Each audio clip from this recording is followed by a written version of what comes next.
Hello everyone, welcome to my channel brilliant minds. तो आज की इस वीडियो में हम क्लास 12 चैप्टर नंबर 5 का पार्ट 2 पढ़ेंगे।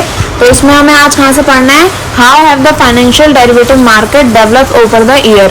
तो हम यहाँ से पढ़ना स्टार्ट करते हैं। Financial derivatives have emerged as one of the biggest market of the world during the past 2 decades. A rapid change in technology has increased the processing power of computers and has made them a key vehicle for information processing in financial market. Globalization of financial market has forced several countries to change laws and introduce innovative financial contracts which have made it easier for the participant to undertake derivative transactions. यानी कि जैसे जैसे time बीतता गया उसी के साथ साथ डेवलपमेंट आती गई। और यहाँ पे क्या हुआ कि पिछले 20 सालों में क्या हुआ, जो डेरिवेटिव्स हैं कुछ ज़्यादा ही बड़ी मार्केट बन चुके हैं फाइनेंस में। यानी कि बहुत सारे लोग क्या करते हैं, डेरिवेटिव्स में अपना पैसा इन्वेस्ट करते हैं। और जैसे जैसे टेक्नोलॉजी बढ़ी उसके दौरान हमने क्या किया, कंप्यूटर्स में या फिर हम कह सकते हैं ऑनलाइन ट्रेडिंग यहाँ पे स्टार्ट कर दी ग्लोबलाइजेशन में। और जिस तरह से हमारा ग्लोबलाइजेशन बढ़ता गया तो उसी के साथ साथ हमारी जो फाइनेंशियल मार्केट है उसमें भी कुछ कुछ चेंजेस आते गए। हमने अपने टाइम टू टाइम हमने लॉज चेंज करे और कुछ इनोवेटिव फाइनेंशियल कॉन्ट्रैक्ट्स हमने उसमें इंट्रोड्यूस करे। आगे दिया है, early forward contracts in the US addressed merchants concerned about ensuring that there were buyers and sellers for commodities. Credit risk, however, remains a serious problem. To deal with this problem, a group of Chicago businessmen formed the Chicago Board of Trade (CBOT) in 1848. The primary intention of the CBOT was to provide a centralized location which would be known in advance for buyers and sellers to negotiate forward contracts. In 1865, the CBOT went one step further and licensed the first exchange traded derivative contract in the US. These contracts were called future contracts. In 1919, Chicago Butter and Egg Board, a spin-off of CBOT, was recognized to allow future trading.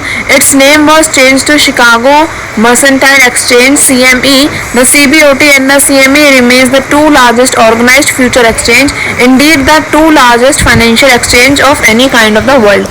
यानी कि अब जैसे हमने देखा कि जो हमारा financial derivative है, डेरिवेटिव मार्केट किस तरह से डेवलप होती गई। तो जब हमारे कह सकते हैं कि यूएस में मतलब सब कुछ यहाँ पे कह सकते हैं कि जो स्टॉक मार्केट है ये सब मतलब बहुत ज़्यादा फेमस कहाँ से हुआ था, यूएस से हुआ था। उसके बाद धीरे धीरे वो वर्ल्ड में स्प्रेड हो गया। तो यहाँ पे क्या था कि इतना तो पता था लोगों की फॉरवर्ड कॉन्ट्रैक्ट में क्या होता है, एक बायर होता है एक सेलर होता है और कमोडिटीज़ का यहाँ पे ट्रेडिंग करते हैं। पर यहाँ पे हमेशा एक क्रेडिट रिस्क रहता था लोगों के बीच में, और कह सकते हैं काउंटर पार्टी रिस्क यहाँ पे रहता ही था लोगों के बीच में कि कभी कोई फ्यूचर में जो हम ट्रेडिंग करेंगे उसको वो कैंसिल ना कर दे। तो इस प्रॉब्लम को डील करने के लिए यानी कि क्रेडिट रिस्क वाली प्रॉब्लम को डील करने के लिए लोगों ने क्या किया, यहाँ पे एक शिकागो बिजनेसमैन जो थे उन्होंने क्या किया, बोर्ड स्टार्ट किया अपना, कि उन्होंने एक बोर्ड का नाम क्या दिया, शिकागो बोर्ड ऑफ ट्रेड। उन्होंने अपना ये बोर्ड यहाँ पे स्टार्ट किया जिसमें वो सारी चीज़ों का ध्यान रखते थे कि जो भी परेशानियाँ हैं, जो भी सेलर और बायर जो भी ट्रेड कर रहे हैं उसके बीच में जो भी दिक्कतें हैं उन सबको यहाँ पे चेकआउट करते रहते हैं, सोचते थे कि इनको किस तरह से डील करना है। तो यहाँ पे क्या हुआ, इन 1848 यहाँ पे हमारा शिकागो बोर्ड बना।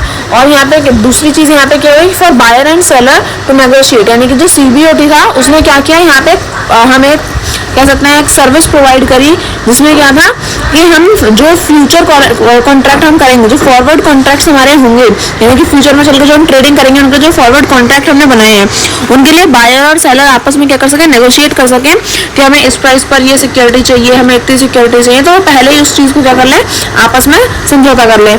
सो ये CBOT ने हमें फैसिलिटी प्रोवाइड करी। और फिर क्या हुआ, ये जो फॉरवर्ड कॉन्ट्रैक्ट्स थे इन्हीं को हम क्या कहने लगे, हमारे फ्यूचर कॉन्ट्रैक्ट्स कहने लगे कि हम क्या करेंगे ना, फ्यूचर में परफॉर्म करेंगे। और फिर 1919 में शिकागो बटर एग बोर्ड, अ स्पिन ऑफ CBOT, यहाँ पे इन्होंने फिर अपना ही मतलब कह सकते हैं कि एक और ब्रांच बना ली जिसे हम क्या कहने लगे, CME कहने लगे। और ये दोनों ही मिलकर क्या करने लगे, यानी कि CBOT ने अपनी एक और ब्रांच बनाई CME। तो अब दोनों ही क्या करने लगे, हमारे लिए फ्यूचर एक्सचेंज में काम करने लगे। हमारे लिए जो भी डेरिवेटिव्स, जो भी इन्वेस्टर्स थे जो डेरिवेटिव में इन्वेस्ट करते थे फ्यूचर एंड फॉरवर्ड कॉन्ट्रैक्ट्स में, तो उनके लिए ये दोनों ही एक्सचेंज, दोनों ही बोर्ड यहाँ पे काम करने लगे। तो धीरे धीरे क्या हुआ कि ये CBOT और CME वर्ल्ड के क्या बन गए, लार्जेस्ट 2 ऑर्गेनाइज्ड फ्यूचर एक्सचेंज बन गए। यानी कि सबसे बड़े और सबसे ज़्यादा ऑर्गेनाइज्ड फ्यूचर एक्सचेंज कौन सा है, हमारे CBOT और CME। अब देखो यहाँ पे दिया है, The first exchange traded financial derivative emerged in 1970 due to the collapse of fixed exchange rate system and adopting of floating exchange rate system. As the system broke down, currency volatility became a crucial problem for most countries. To help participants in foreign exchange market hedge their risk under the new floating exchange rate system, foreign countries' futures were introduced in 1972 at the Chicago Mercantile Exchange. In 1973, the Chicago Board of Trade created the Chicago-based option exchange to facilitate the trade of option on selected stock. The first stock index future contract was traded at Kansas City Board of Trade. Currently, the most popular stock index future contract in the world is based on S&P 500 index, traded on Chicago Mercantile Exchange. During the mid-80s, financial future became the most active derivative instrument, generating volume many times more than the commodity future. Index future on T-bills and euro-dollar futures are the three most popular future contracts traded today. Other popular international exchange that trade derivatives are LIFE in England, DTB in Germany, SGX in Singapore, TIFFE in Japan and MATIF in France, Eurex etcetera. तो अब इसमें इस paragraph में क्या समझा रखा है? इस पैराग्राफ में समझाया है कि देखो जो हमारा फर्स्ट स्टॉक एक्सचेंज था, यानी कि जो फर्स्ट फाइनेंशियल डेरिवेटिव में जो एक्सचेंज आया था वो हमने कब किया था? वो हमने 1970 में पहली बार अपना डेरिवेटिव में हमने ट्रेड करना शुरू किया था।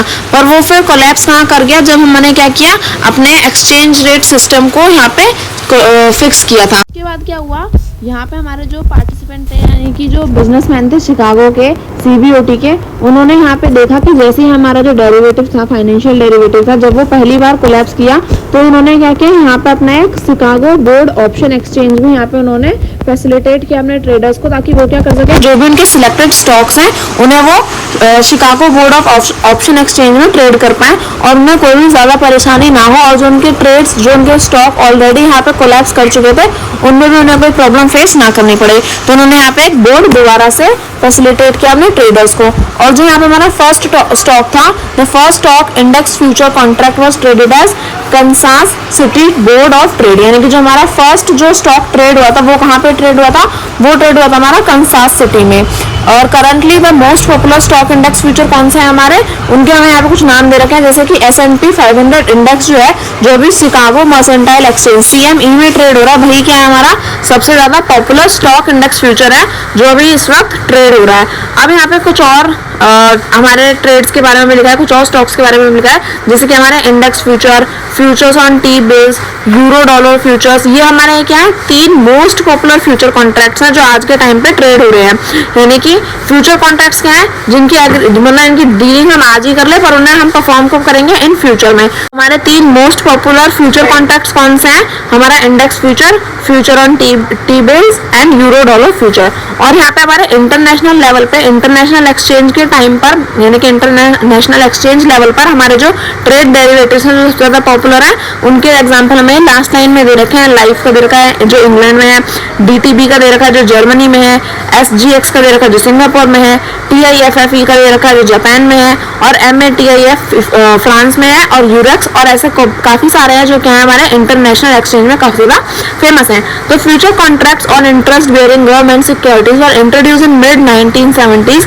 The option contract on equity indices were introduced in the USA in early 1980s to help fund managers to hedge their risk in equity market. Afterward, a large number of innovation product have been introduced in both exchange format and over the counter format. अब जो यहाँ पे हमारे future contracts हैं जो क्या करते हैं, गवर्नमेंट सिक्योरिटीज के ऊपर इंटरेस्ट बेयर करते हैं, वो कब स्टार्ट हुए थे? वो इंट्रोड्यूस हुए थे हमारे बिटवीन कह सकते हैं मिड 1970s में। 1970s के दौरान ही, उसके बीच में क्या हुए थे, हमारे फ्यूचर कॉन्ट्रैक्ट स्टार्ट हुए थे जो गवर्नमेंट सिक्योरिटीज के ऊपर क्या करते हैं, इंटरेस्ट यहाँ पे अपना बेयर करते हैं। सो जो option contract on equity indexes were introduced in the USA। और जो हमारा ऑप्शन कॉन्ट्रैक्ट है ना, जिसमें कॉल और पुट आता है, तो वो भी कहाँ इंट्रोड्यूस हुआ था? हमारा USA में इंट्रोड्यूस हुआ था। और कब स्टार्ट हुआ था? इन अर्ली 1980s यानी कि 1980s की अर्ली में, शुरुआत में। टू हेल्प फंड मैनेजर, क्यों स्टार्ट किया गया था? ताकि हम फंड मैनेजर्स को क्या करें, हेल्प कर सके इक्विटी मार्केट में, और जो उनका रिस्क है उसे क्या कर सके, थोड़ा सा हम कम कर सके और ज्यादा दिक्कत ना हो, और अलग अलग जगह पे हम क्या कर सके, अपने स्टॉक एक्सचेंज में ट्रेड कर सके। अब जो हमारे जो डेरिवेटिव्स हैं वो स्टॉक एक्सचेंज में भी ट्रेड होते थे और ओवर द काउंटर फॉर्मेट में भी ट्रेड होते थे। अब देखो यहाँ पे मैं इसकी एक टेबल भी दे रखी है कि spectrum of derivative contract world wide, जो हमारा वर्ल्ड वाइड डेरिवेटिव्स का कॉन्ट्रैक्ट है वो किस तरह से यहाँ पे मतलब फैला हुआ है, तो वो देख लेते हैं। तो देखो इक्विटी है, यहाँ पे हेडिंग्स में क्या दिया है, अंडरलाइन दिए है और टाइप ऑफ डेरिवेटिव्स दिए हैं। तो असेट्स में हमारी इक्विटी, इंटरेस्ट रेट, ऐसे बहुत सारे आते हैं। अब exchange traded future, exchange traded option, OTC swap, OTC forward और ओटीसी ऑप्शन, यानी कि फॉरवर्ड ऑप्शन हमारे फ्यूचर ट्रेड्स और एक्सचेंज ट्रेड, और ओटीसी में भी जो हम अपने डेरिवेटिव्स को ट्रेड कर रहा है तो उन सबके बारे में यहाँ पे दिया है। आप इस टेबल को अच्छे से रीड कर सकते हैं, इसमें सारी चीजें दे रखी हैं। So the above listed is not exhaustive. Several new and innovative contracts have been launched over the past decades around the world, including option contract on volatility indices. यानी कि अब यहाँ पे तो हमें कुछ 4-5 ऑप्शन ही दे रखे हैं, है ना, पर अब ऐसा नहीं है कि ये सिर्फ 4-5 ऑप्शन ही होते हैं जिसमें आप डेरिवेटिव्स में इन्वेस्ट कर सकते हैं। यानी कि जैसे जैसे टाइम बढ़ा है उसी के दौरान, उसी के साथ साथ हमारा जो कॉन्ट्रैक्ट्स हैं, जो हमारे डेरिवेटिव्स हैं, उनमें भी इनोवेशन आया है और आप क्या कर सकते हो, बहुत सारे अलग अलग टाइप में भी अपने डेरिवेटिव्स को इन्वेस्ट कर सकते हो। नेक्स्ट टॉपिक हमें यहाँ पे दिया है, who are the participant in a derivative market, यानी कि डेरिवेटिव मार्केट में पार्टिसिपेंट कौन कौन से होते हैं। तो उनकी कुछ यहाँ पे डेफिनेशंस दे रखी हैं। तो पहला दिया है हमें stock exchange, where the derivatives are created and traded. तो स्टॉक एक्सचेंज में क्या होता है, हमारे डेरिवेटिव्स यहाँ पे क्रिएट होते हैं और स्टॉक एक्सचेंज में ही हमारे डेरिवेटिव ट्रेड भी होते हैं। अब वो ऑर्गेनाइज स्टॉक एक्सचेंज भी हो सकते हैं और ओवर द काउंटर भी ट्रेड हो सकते हैं। सेकंड दिया investor, investor in derivatives could be retail investor, institutional investor, bank, corporate. Each investor has different objective of investing in derivatives. The type of investor are detailed below. यानी कि जो investors हैं वो भी हमारे किस में आते हैं, डेरिवेटिव के पार्टिसिपेंट में आते हैं, डेरिवेटिव मार्केट के पार्टिसिपेंट होते हैं। अभी जो इन्वेस्टर्स हैं ये काफी अलग अलग तरीके के होते हैं, कुछ इंडिविजुअल होते हैं, कुछ रिटेल इन्वेस्टर्स होते हैं, कुछ इंस्टीट्यूट्स की तरफ से क्या होता है, इन्वेस्टर्स होते हैं। हमारे बैंक भी क्या करते हैं, डेरिवेटिव्स में इन्वेस्ट करते हैं, तो बैंक भी हमारे क्या है, इन्वेस्टर के पार्टिसिपेंट, मतलब डेरिवेटिव मार्केट के पार्टिसिपेंट है। और कॉर्पोरेट्स भी होते हैं अलग अलग, जो क्या करते हैं, डेरिवेटिव मार्केट में इन्वेस्ट करते हैं। तो हर एक इन्वेस्टर का ऑब्जेक्टिव जो होता है इन्वेस्ट करने का वो अलग होता है और वो अलग अलग तरीके से ही अपने फायदे के लिए इन्वेस्ट करते हैं। तो जो अलग अलग टाइप के इन्वेस्टर है वो हमें यहाँ पे नीचे टाइप ऑफ इन्वेस्टर में समझेंगे। पहले डेफिनेशन समझते हैं। सर थर्ड डेफिनेशन दिया है, regulatory authorities they ensure smooth functioning of the market and ensure fair practices and being followed by all participant. SEBI regulates the equity derivative market, RBI the interest rate and currency derivative market, and FMC forward market commission. The commodity market FMC is now merged with SEBI and hence SEBI overlook both part of the derivative market. यानी कि जो हमारी regulatory authorities होती हैं जैसे कि RBI है, सेबी है, तो ये जो हमने 10th में पढ़ी थी हमारी रेगुलेटरी अथॉरिटीज, तो ये सब क्या करती हैं, ये डेरिवेटिव मार्केट में भी अपना काम करके देते हैं और ये इंश्योर करती हैं कि सारी जो भी प्रैक्टिसेस हो रही हैं, जो भी ट्रेडिंग परफॉर्म हो रही है, जो भी काम किया जा रहा है वो सारे जो मीन्स हैं उनके सारे फेयर हैं, यानी कि सब कुछ साफ सही तरीके से हो रहा है या फिर कुछ फ्रॉड तो नहीं चल रहा। तो ये सब तो इनका काम होता है सारी सिक्योरिटीज को और जो भी ट्रेड हो रही है उनको रेगुलेट करना। कोई भी गड़बड़ होती है तो ये जिम्मेदार होती है उसकी। तो सेबी रेगुलेट करती है कि हर डेरिवेटिव मार्केट में, हर इक्विटी डेरिवेटिव मार्केट में जो आरबीआई का इंटरेस्ट रेट है, जो करेंसी डेरिवेटिव मार्केट है, जो एफएमसी है, ये सब क्या करते हैं आपस में रेगुलेटरी अथॉरिटी इन सबको रेगुलेट करके रखती है कि कोई भी दिक्कत ना हो और अगर कोई भी प्रॉब्लम होती है इन्वेस्टर को तो वो यहाँ पे उसको सॉल्व करने का काम भी करती है। तो hence SEBI overlook both parts of the derivative market, यानी कि जो सेबी है वो क्या करते हैं, एक तो यहाँ पे कह सकते हैं कि सेबी का बहुत बड़ा रोल है कि वो पूरा का पूरा चेकआउट ही करती रहती है। दूसरा वो यहाँ पे ये भी चेक करती रहती है कि रेगुलेटरी अथॉरिटीज अपना सही से काम कर रही है या नहीं। तो यानी कि सेबी क्या है, दोनों पार्ट्स को यहाँ पे बखूबी डेरिवेटिव मार्केट में अपना निभाती रहती है। अदर पार्टिसिपेंट्स में क्या आते हैं, other participants such as clearing and settlement agencies, credit rating agencies, investor grievance etcetera are share between the financial market and the derivative market. तो जो हमारी अदर पार्टिसिपेंट्स हैं डेरिवेटिव मार्केट्स में, उसमें आता है हमारे क्लियरिंग एंड सेटलमेंट एजेंसी, यानी कि जब भी हम कोई ट्रेड परफॉर्म कर रहे हैं तो उसको वो ट्रेड क्लियर हो जाए और उसके बाद उसकी सेटलमेंट सही से हो जाए, तो वो जो काम करते हैं वो एजेंसीज क्रेडिट रेटिंग एजेंसीज, यानी कि कोई भी ट्रेड परफॉर्म है तो उसकी रेटिंग देने के लिए जो एजेंसीज होती हैं वो, और इन्वेस्टर ग्रीवेंसेज, यानी कि अगर जो क्लाइंट है जो डेरिवेटिव्स में इन्वेस्ट कर रहा है उसे अपनी कोई कंप्लेन फाइल करवानी है या उसे कुछ प्रॉब्लम है, तो जो भी कंप्लेन वो लॉन्च कराएगा तो उसके लिए इन्वेस्टर ग्रीवेंसेज भी होते हैं जो क्या करते हैं डेरिवेटिव मार्केट में अपना काम परफॉर्म करते हैं। तो ये जो अदर्स हैं इसमें हमारे ये सारे पार्टिसिपेंट आते हैं, और ये दोनों ही में होते हैं। जो हमारे ये जो क्लियरिंग सेटलमेंट है, रेटिंग एजेंसीज है, जो इन्वेस्टर ग्रीवेंसेज हैं, ये हमारे फाइनेंशियल मार्केट में भी होते हैं और डेरिवेटिव मार्केट्स में भी होते हैं। अब टाइप ऑफ इन्वेस्टर्स पढ़ लेते हैं एक बार। यहाँ पे हमारे 3 टाइप के टाइप ऑफ डेरिवेटिव्स दे रखे हैं, इन्हें रीड आउट करना स्टार्ट करते हैं। तो टाइप ऑफ डेरिवेटिव्स हमें दिया है, the derivative market is similar to any other financial market and has following 3 broad categories of investors, यानी कि डेरिवेटिव मार्केट भी हमारी जो फाइनेंशियल मार्केट है उसकी तरह ही होती है, और उसमें यहाँ पे इन्वेस्टर्स की 3 कैटेगरीज भी दे रखी हैं। पहला दिया है हेजर्स, तो ये कौन होते हैं? These are investors with a present or anticipated exposure to the underlying asset which is subject to price risk. Hedgers use the derivative markets primarily for price risk management of assets and portfolios. Bank, treasury of companies etc. fall under this categories. यानी कि जो हमारे hedgers होते हैं ये कौन होते हैं? ये वो इन्वेस्टर्स होते हैं या फिर वो कह सकते हैं वो इन्वेस्टर्स हैं जो प्रेजेंट में क्या कर रहे हैं, ये हमारे जो भी अंडरलाइंग असेट है उसकी वैल्यू के अकॉर्डिंग ये अपना इन्वेस्ट करते हैं, यानी कि ये क्या होता है प्राइस रिस्क सब्जेक्टेड होते हैं।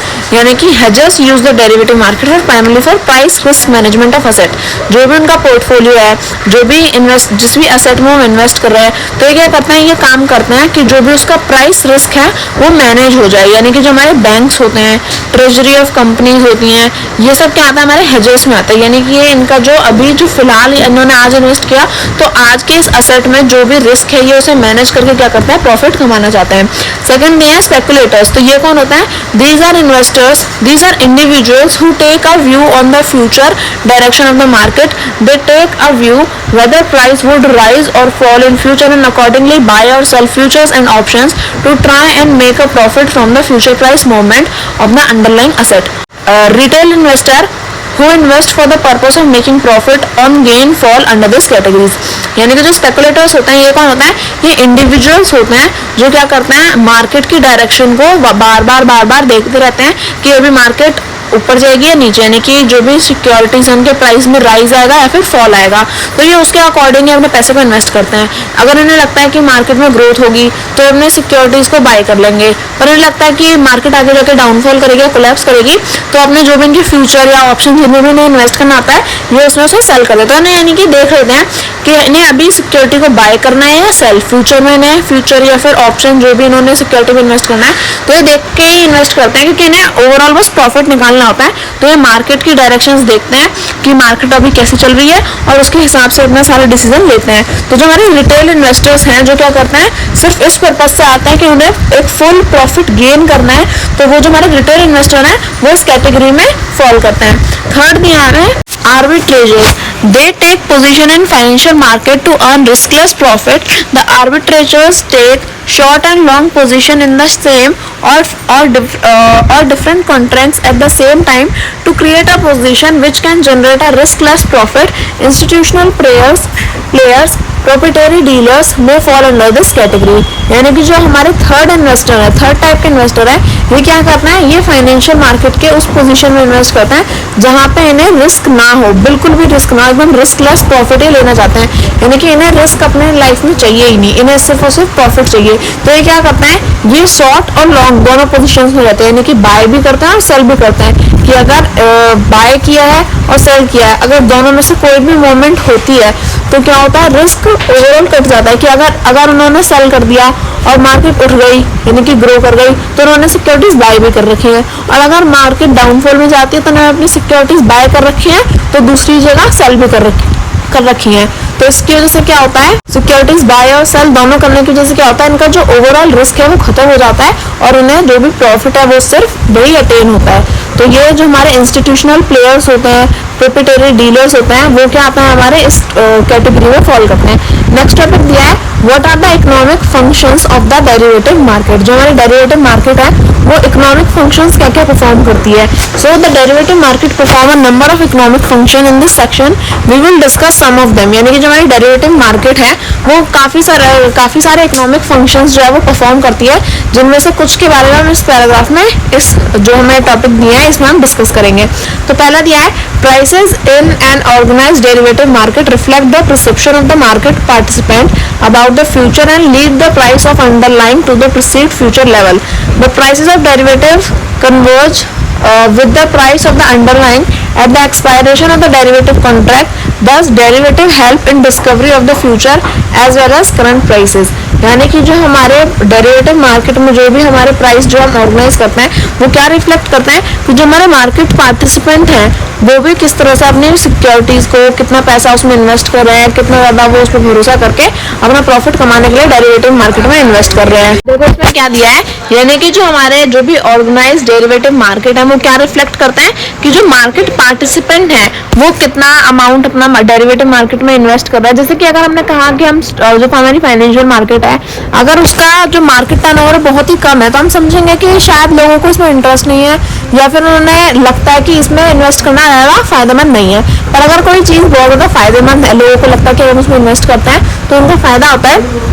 तो क्या करता है जो भी हमारे उस मार्केट के पार्टिसिपेंट्स होते हैं वो उस सिक्योरिटी में वो उस ट्रेड में क्या करता है हमेशा पार्टिसिपेट करते हैं। तो उसी तरह जो फाइनेंशियल डेरिवेटिव मार्केट है उसके जो मार्केट पार्टिसिपेंट हैं उनका हम क्या कह सकते हैं कि उनका इनिशिएटिव हम मार्केट के टुवर्ड्स देख करके पता लगा सकते हैं कि जो मार्केट है उसकी फ्यूचर और lead price of underlying asset किस तरह से हम क्या कह सकते हैं कि हम यहाँ पे प्रिडिक्ट कर सकते हैं कि हाँ कितना ज़्यादा कोई भी एक स्टॉक, कितना ज़्यादा कोई भी एक जो भी इनका फ्यूचर या ऑप्शन जो भी कॉन्ट्रैक्ट है वो कितना ज़्यादा आगे बढ़ सकता है।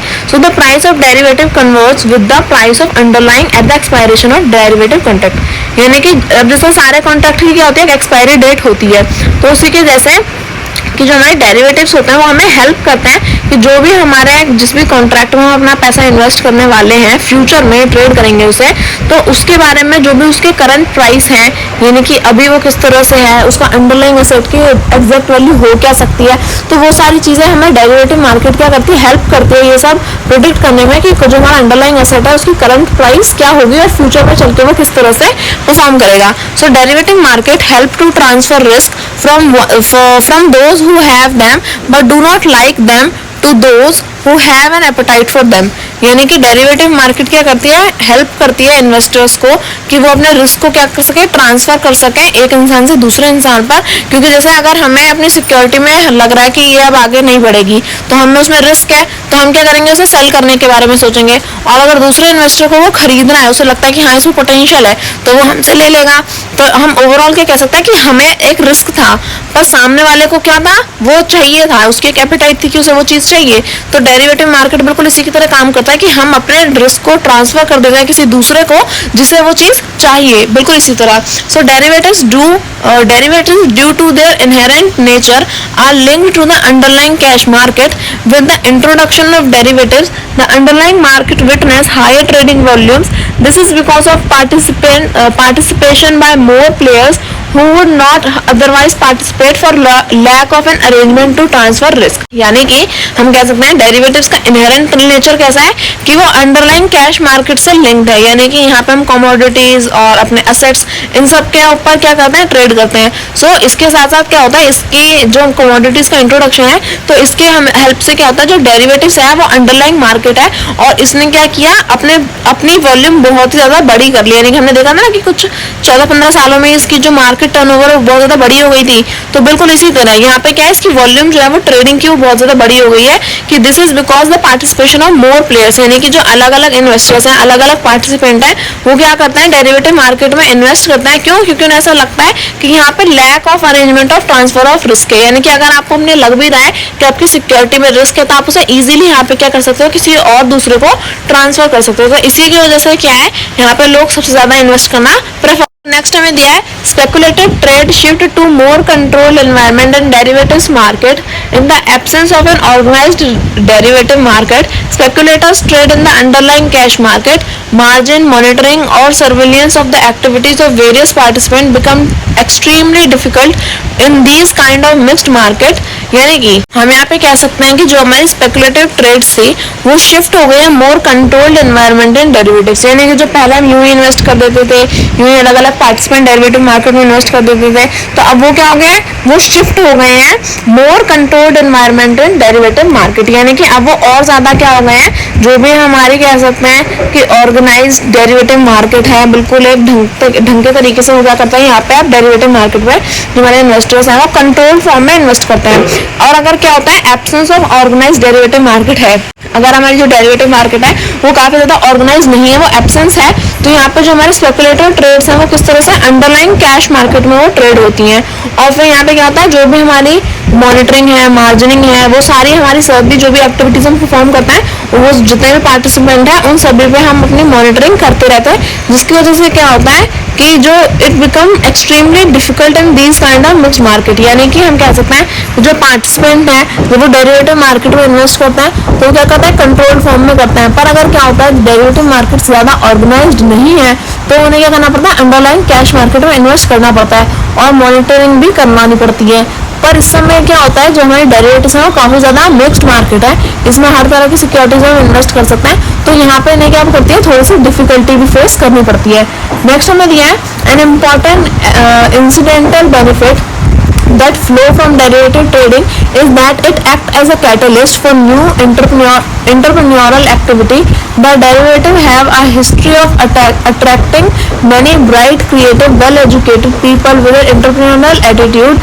They often energize others to create new businesses, new product and new employment opportunities, the benefit of which are immense. यानी कि जो हमारा डेरिवेटिव मार्केट है वो अंडरलाइंग एसेट वैल्यूज पे यहाँ पे पूरी तरह से ट्रेड करता है, और यहाँ पे हम क्या कर सकते हैं, अपने इलेक्ट्रॉनिक और फिजिकल एसेट्स को भी यूज कर सकते हैं। तो जो हमारा डेरिवेटिव मार्केट है वो हमें क्या करता है, एक्सीडेंटल बेनिफिट भी प्रोवाइड करता है कि ये क्या करता है, जो भी हमारे एंटरप्रेन्योरशिप माइंडसेट वाले जो भी लोग हैं, यानी कि जिन्हें क्या करना है, थोड़ा अपना कोई नया बिजनेस या कुछ भी अपना कुछ क्रिएटिवनेस यहाँ पे अपने दिखाने की वजह से वो क्या कर सकते हैं, कुछ चेंज ला सकते हैं, तो वो क्या करते हैं डेरिवेटिव्स की हेल्प से, यानी कि यहाँ पे पैसा इन्वेस्ट करना काफी ज्यादा आसान होता है, फ्यूचर की ट्रेडिंग आप अभी कर लेते हो, तो वो क्या करता है यहाँ पे अपना डेरिवेटिव्स एक अपॉर्चुनिटी भी प्रोवाइड करता है कि जो भी न्यू इन्वेस्टर्स हैं या फिर जो भी न्यू एंटरप्रेन्योर माइंडसेट वाले लोग हैं वो अपना कोई नया बिजनेस स्टार्ट कर सके, अपना कोई प्रोडक्ट लॉन्च कर सके और उसकी डीलिंग भी आराम से करा सकते हैं कि आप आज डीलिंग कर लो, फ्यूचर में हम इसका जो भी है ट्रेड इसको परफॉर्म करेंगे। तो ये अलग अलग तरह के बेनिफिट्स जो है वो डेरिवेटिव मार्केट हमें प्रोवाइड कराता है, जिसका बहुत ही ज्यादा फायदा भी होता है। So in a nutshell, derivative market help increasing saving and investment in the long run. A key aspect of use of derivative is leverage, which allow investor to actually transact in higher amount than what they are investing. Transfer of risk also enables market participant to expand their volume of activity. यानी कि हम कह सकते हैं, अगर हम सब कुछ समअप करें तो कि जो डेरिवेटिव मार्केट है वो क्या करता है, बहुत ही ज्यादा हेल्प करती है हमारी सेविंग को इंक्रीज करने में, और इन्वेस्टमेंट जो हम लॉन्ग टर्म के लिए परफॉर्म करेंगे उन दोनों ही चीजों में, यानी कि सेविंग भी करवाती है और इन्वेस्टमेंट भी करवाती है और लॉन्ग टर्म के लिए करवाती है। तो डेरिवेटिव्स यहाँ पे हमारी बहुत ज्यादा हेल्प करते हैं। और यहाँ पे हम कह सकते हैं कि जो डेरिवेटिव्स है उसका सबसे अच्छा पॉइंट क्या है कि आप इजीली अपने रिस्क को क्या कर सकते हो, जो भी मार्केट पार्टिसिपेंट है वो अपने रिस्क को क्या कर सकते हैं, इजीली ट्रांसफर कर सकते हैं, जिसकी वजह से क्या होता है, अब जो जैसे यहाँ पे बोलता है कि हम अपने रिस्क को ट्रांसफर कर सकते हैं, तो काफी ज्यादा मार्केट पार्टिसिपेंट क्या करते हैं, इन्वेस्ट करने के बारे में सोचते हैं और फिर इन्वेस्ट भी करते हैं। तो इसकी वजह से ही क्या होता है, जो हमारी डेरिवेटिव मार्केट है उसकी वॉल्यूम भी एक्सपेंड होती है। नेक्स्ट टॉपिक हमें दिया है what are interest rate. Interest rate हमारे क्या होता है, so interest rate is the rate on an equity or debt investment. Interest rate can be discrete or continuous. When people invest in financial markets such as equity share, return on assets change continuously. Here we find the continuous compounding of return. The interest rate on equity takes place. On the other hand, a fixed deposit is discretely compounded and the frequency could be from annual to quarterly to daily. A continuously compound investment will always give higher return than a a discretely compounded investment irrespective of frequency of compounding for the same investment period. तो interest rate, अब हमें एक basic knowledge तो है कि interest rate क्या होता है, जिस रेट पर हम क्या करते हैं, अगर हमने कोई इन्वेस्टमेंट की है तो उस रेट पर हमें क्या मिलेगा, ब्याज मिलता है. अगर 2%, 3%, 4%, 10%, जो भी हम इंटरेस्ट रेट अपना यहाँ पे एक्वायर करवाते हैं तो उसके अकॉर्डिंगली हमें क्या मिलता है, जो भी हमारी अमाउंट होती है उस पर हमें ब्याज मिलता रहता है, उस पर हमें इंटरेस्ट मिलता रहता है. तो इंटरेस्ट रेट हमारे इक्विटी और डेब्ट इन्वेस्टमेंट में किस तरह से काम करता है, तो यहाँ पे दो तरीके से काम करेगा, एक तो डिस्क्रीट फॉर्म में और एक कॉन्टिन्यूस फॉर्म में. डिस्क्रीट फॉर्म में किस तरह से, यानी कि डिस्क्रीट फॉर्म का मतलब होता है कि रुक रुक कर टूट टूट कर काम करना, और कॉन्टिन्यूस फॉर्म होता है कि अगर आप एक बार स्टार्ट किए हो तो उसे कंटिन्यू रखते हो. तो डिस्क्रीट फॉर्म में जब हम इन्वेस्टमेंट करते हैं तो इंटरेस्ट रेट हमारा कहाँ से कहाँ तक परफॉर्म करता है, एनुअली टू क्वार्टरली और टू डेली बेसिस पे भी यहाँ पे काम करता है, यानी कि हर साल हमें इंटरेस्ट मिल रहा है, यानी कि ये अभी डिस्क्रीटली है. क्वार्टरली यानी कि हर 3-3 महीने में इंटरेस्ट मिल जाता है, और डेली बेसिस पे भी हमें यहाँ पे इंटरेस्ट मिलता है. तो यहाँ पे फिर ना जो इंटरेस्ट रेट है उसकी वैल्यू धीरे धीरे कम होती जाती है, क्योंकि हमने नंबर ऑफ डेज यहाँ पे इंक्रीज कर दिया इस तरह. तो डिस्क्रीट फॉर्म में यानी कि हम बीच बीच में रुक रुक कर क्या कर रहे हैं, अपने पैसे को इन्वेस्ट कर रहे हैं. और जो कॉन्टिन्यूस फॉर्म होता है इसमें क्या होता है कि आज हमने पैसे इन्वेस्ट कर दिए, अब उस पर जितने भी टाइम के लिए किए हैं उसका जो भी इंटरेस्ट बनता है वो कॉन्टिन्यूस उस पर इंटरेस्ट लगता जाएगा, कि आज इतने आज हमने एक्स अमाउंट ऑफ इन्वेस्ट करी, फिर उस पर 1 साल के बाद एक्स प्लस वाई उसका क्या हो गया, इंटरेस्ट रेट मिल गया, फिर एक्स प्लस वाई के ऊपर कंपाउंड इंटरेस्ट जो है वो कॉन्टिन्यूस काम करता रहता है. और यहाँ पे दूसरी चीज भी दी है कि अगर हम डिफरेंशिएट करें कॉन्टिन्यूस इंटरेस्ट में और डिस्क्रीट इंटरेस्ट में, तो ज्यादा बेहतर कौन सा होता है, कॉन्टिन्यूस वाला होता है. क्यों, क्योंकि जो डिस्क्रीट फॉर्म ऑफ इंटरेस्ट है जिसमें क्या हमें हमेशा और हमेशा कंपाउंड, और जो कॉन्टिन्यूस कंपाउंड इंटरेस्ट रेट है उससे कम ही इंटरेस्ट मिलेगा, क्योंकि डिस्क्रीट जो है बीच बीच में रुक रुक के इन्वेस्ट कर रहा है, रुक रुक के बीच में इंटरेस्ट प्रोवाइड कर रहा है, तो इसलिए उसका इंटरेस्ट रेट हमेशा जो कॉन्टिन्यूस कंपाउंड इंटरेस्ट है उससे कम रहता है. आगे दिया interest rate are always quoted in percentage term on per annum basis, however they also indicate the frequency along with the per annum rates. यानी कि जो हमारा इंटरेस्ट रेट है वो हमेशा किस में रहता है, आपने देखा होगा परसेंटेज के साथ में ही रहता है. उस परसेंटेज का मतलब होता है कि वो पर एनम हर साल का जो इंटरेस्ट रेट है उसे वो कोट करता है. However this indicate the frequency along with per annum rate. जो हमारा इंटरेस्ट रेट है जो परसेंटेज के अलोंग है तो वो उसकी फ्रीक्वेंसी को भी रिप्रेजेंट करता है कि हर साल पर एनम उस इंटरेस्ट रेट पर कितना ज़्यादा फ्रीक्वेंसी है. तो फॉर एग्जांपल इन्होंने यहाँ पे एक एग्जांपल दे रखा है, तो मैं पूरा रीड नहीं कर रही, सिर्फ आपको ऐसे ही बता देती हूँ कि एग्जांपल में है क्या और किस तरह से इंटरेस्ट यहाँ पे कैलकुलेट हो रहा है. तो अब यहाँ पे जो एग्जांपल दिया इसमें क्या बोला है कि यहाँ पे हमने क्या किया, इस स्टेटमेंट में हमें बताया है कि हमें एक इंटरेस्ट रेट मिल रहा है, हमने जो भी गिवन डिपॉजिट है हमारी, जो भी हमने अमाउंट डिपॉजिट किया है तो उस पर हमें एक इंटरेस्ट रेट कैलकुलेट होकर मिल रहा है 10% per annum. implies that the deposit provided interest rate of 10% on an annually compounded basis. तो यहाँ पे हमें बता दिया कि हमने जो भी अमाउंट डिपॉजिट करी है उसमें हमें 10% का पर एनम हमें यहाँ पे उसमें क्या मिल रहा है, इंटरेस्ट रेट हमें मिल रहा है. तो इसे इन्वेस्ट नहीं, इसे हम कैलकुलेट कैसे करेंगे, तो यूजिंग द फॉर्मूला अभी इन्होंने क्वेश्चन में दे दिया कि amount is equal to P into 1 plus R by t whole to the power T.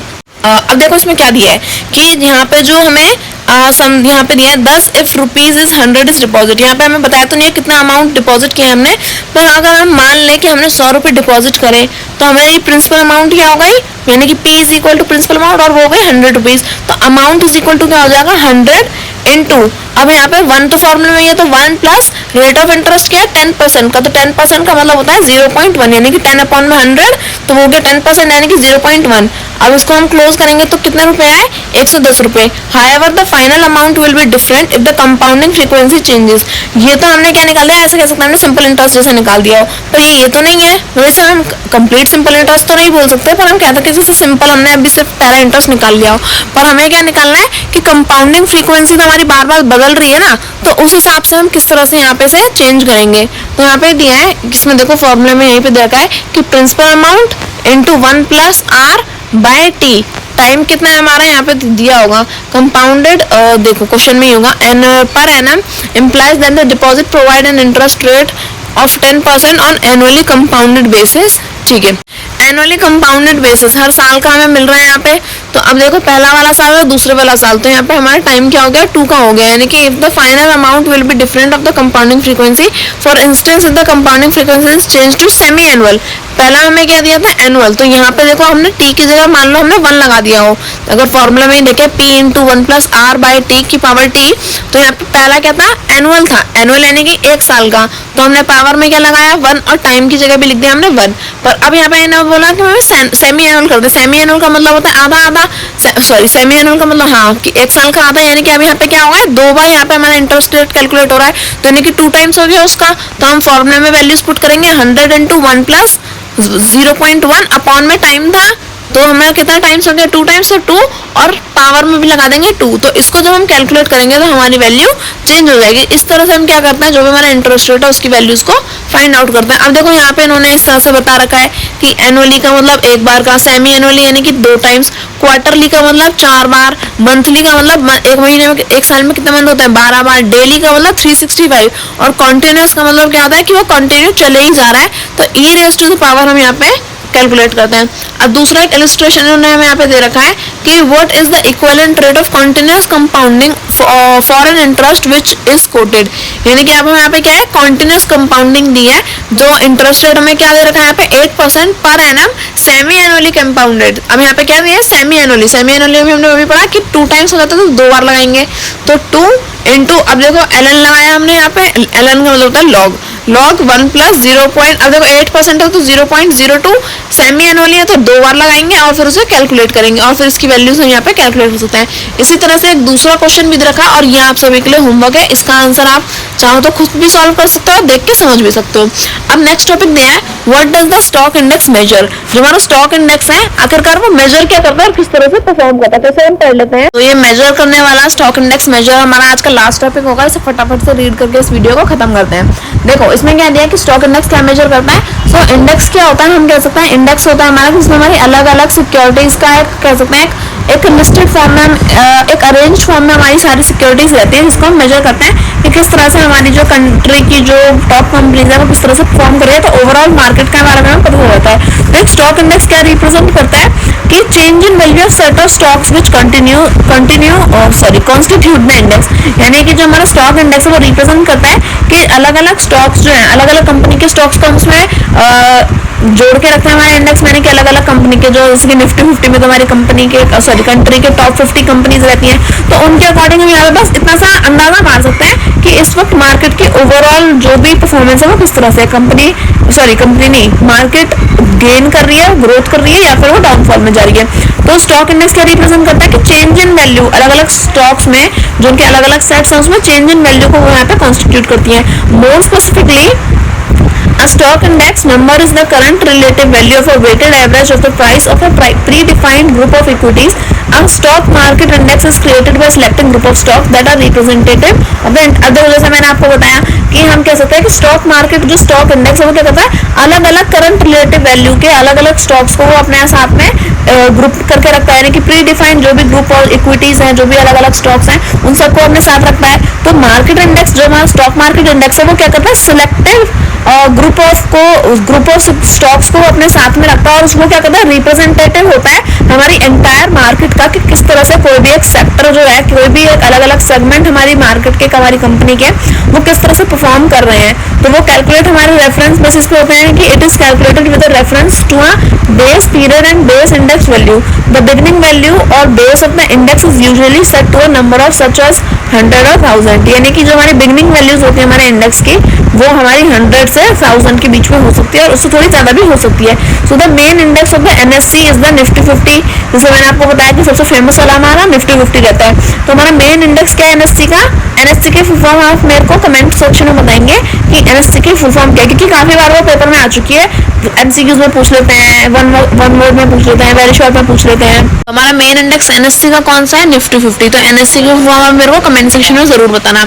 So the Nifty 50 जो है हम कह सकते हैं कि एक वेल डाइवर्सिफाइड स्टॉक है, सॉरी इंडेक्स है, जिसमें क्या रहता है हमारे अलग अलग सेक्टर के। निफ्टी 50 में हमारे क्या है अलग अलग 13 सेक्टर्स है हमारी इकोनॉमी के, जिससे हम क्या कर सकते हैं, जैसे अलग अलग सेक्टर्स होते हैं हमारे कि हमारे कुछ इलेक्ट्रॉनिक सेक्टर्स हो गए, कुछ हमारे टेक के सेक्टर्स हो गए, कुछ हमारे किसी फार्मेसी सेक्टर्स हो गए, तो अलग अलग सेक्टर्स हैं, ऑटोमोबाइल सेक्टर्स, टेक्सटाइल सेक्टर्स, तो अलग अलग सेक्टर्स होते हैं जो क्या करते हैं हमारी इकोनॉमी को बनाते हैं। तो निफ्टी 50 में हमारे इस तरह के क्या है 13 सेक्टर्स हैं हमारे, अलग अलग कंपनीज के अलग अलग सेक्टर्स हैं जो क्या करते हैं ओवरऑल हमें दिखाते हैं कि हमारी जो ओवरऑल जो इकोनॉमी है वो किस तरह से ग्रो कर रही है या किस तरह से परफॉर्म कर रही है। So it is used for variety of purpose. अब जो हमारे जो इंडेक्स है वो अलग अलग पर्पस के लिए यूज किए जाते हैं। हम इनसे क्या कर सकते हैं, हमारे फंड पोर्टफोलियो का बेंचमार्क जो है वो हम इससे अंदाजा लगा सकते हैं किस तरह से परफॉर्म करेगा। हमारे जो इंडेक्स बेस्ड डेरिवेटिव्स हैं, जो इंडेक्स फंड्स हैं, उनमें भी हम चेकआउट करते हैं कि किस तरह से ये परफॉर्म करेंगे। सो जो हमारे निफ्टी 50 है या फिर जो हमारे इंडेक्स होते हैं वो हमारे लिए एक बेंचमार्क सेट कर देता है कि एक ओवरऑल हम एक अंदाजा लगा सकते हैं कि किस तरह से कोई भी चीज परफॉर्म कर रही है, तो हमें कितना हमें अंदाजा अपना लेकर चलना है, हमें सिक्योरिटी को सेल करेंगे या बाय करेंगे, उस सब का भी हमें इस सबसे पता चल जाता है। आगे दिए है exchange was set to 1000 on the start date of November 3, 1995. Thereafter, changes in the value of the group of equity used to create the index will be reflected on this base number is weighted average percentage terms. यानी कि जो हमारा नवंबर 3, 1995 में से जो start हुआ था, तो यहाँ पे क्या है ग्रुप ऑफ इक्विटीज, अलग अलग ग्रुप ऑफ इक्विटीज यहाँ पे क्या कर इक्विटीज क्या करती थी यहाँ पे क्रिएट हुए और उनकी वैल्यूज से ही हमने क्या किया इंडेक्स को क्रिएट किया और जिसने क्या किया रिफ्लेक्ट किया कि एक एवरेज वेटेड जो हमारे परसेंटेज टर्म है वो किस तरह से दिखाई देगी। So broad based market indexes are meant to capture the overall behaviour of the equity markets. यानी कि जो हमारा ये जो मार्केट इंडेक्स होते हैं ना, बड़े बड़े मार्केट इंडेक्स, ये क्या इंडिकेट करते हैं